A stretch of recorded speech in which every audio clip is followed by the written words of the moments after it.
Well, whether it's talking about puberty, politics, or mental health, tough conversations are a part of life. In a Gallup poll released over the summer, 80% of Gen Z kids say it's helpful when their parents talk to them about topics like school or social media, while many parents say it's not that easy. But there are ways to navigate sensitive or hot button issues with your family members. They can really lead to meaningful change, but you have to get that conversation started. With me now, psychotherapist and author Nero Feliciano. It is always great to have you on the show, Nero. Thank you for being here. So let's start with some of those hot button topics, right? Politics, race. I mean, we're in an election season right now. Reproductive rights. Kids are being exposed to these headlines. Families don't always agree on these issues. How should we have these conversations and keep it lively, helpful, and not harmful? So the conversation is going to sound different depending on the age and developmental stage of the kid. High schoolers need more detail. You can get more specific. If they're younger, you want to keep things very high level and simple, but always start with what they know. What do you know about this? What have you heard? What are your friends saying? Where'd you get that information? And then you want to just empathize with whatever feeling, if they feel stressed out or curious about it. Fill in missing information, right? Because kids are going to piece together their own narrative and correct misinformation. And that's a pretty basic format, no matter how old they are.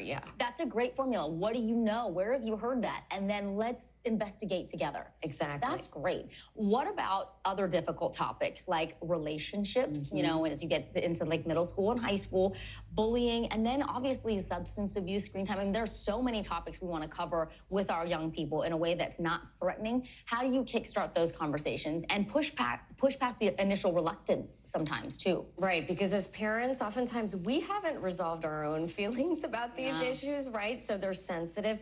Make sure you're not tired when you're having these conversations. Some days I'm like, I'm done, you go. I tell my husband, go talk about menstrual cycles, whatever it is, you know? But again, start with what they know. You want to lead with curiosity and you want to learn where they're at. So tell me what you think about this. You know, what do you think a good decision is here? What happens if you're in a situation where you don't make that decision? What's life going to look like for you? How are you going to live through that? What are friends going to be like if it works out that way? Like role playing, putting them in scenarios. Exactly. And notice I'm not giving them what I think right away.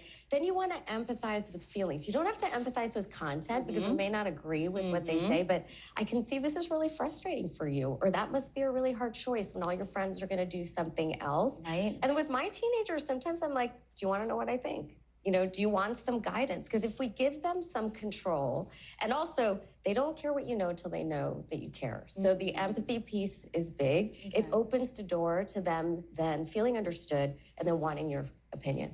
That's so wise. They need to know that you care before you can just spout off on them all the things. That's right. What about if you and your spouse or your partner have differences in opinions? How do you handle those disagreements in front of your kids and let them know it's okay? We don't always see eye to eye on everything. You don't want to have this conversation with them if the two of you are heated.